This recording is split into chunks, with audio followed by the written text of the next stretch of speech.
A blow to free speech is how global media have described the sentence against the 3 Al Jazeera journalists in Egypt. The outcry has circled the world. It's an assault on journalism as a whole, and as our T-shirt says, as this banner says, journalism is not a crime. Thank you.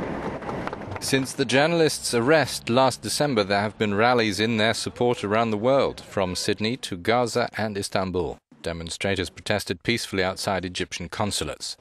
In the courtroom, the prosecution's evidence reportedly included video not remotely connected with Egyptian politics, videos of horses from Sky News Arabia, a song by Australian singer Gotye, and a BBC documentary from Somalia.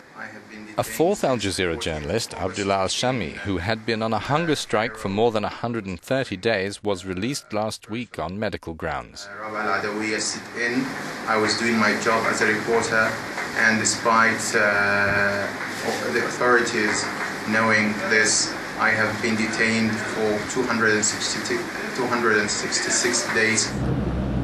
Al Jazeera had steadfastly called for the journalists' release and urged other media outlets to carry the story.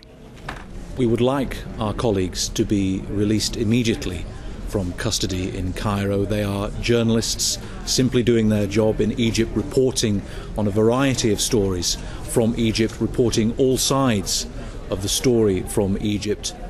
Observers believe the journalists were effectively caught in the political crossfire between the Egyptian government and Qatar, which funds Al Jazeera.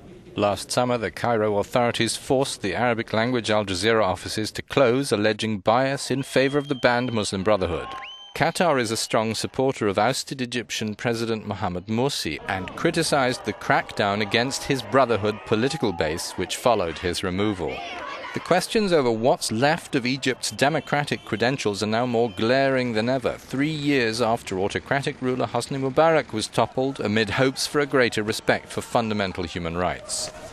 The sentence handed the Al Jazeera journalists comes days after a court in Egypt confirmed death sentences against more than 180 members of the Muslim Brotherhood.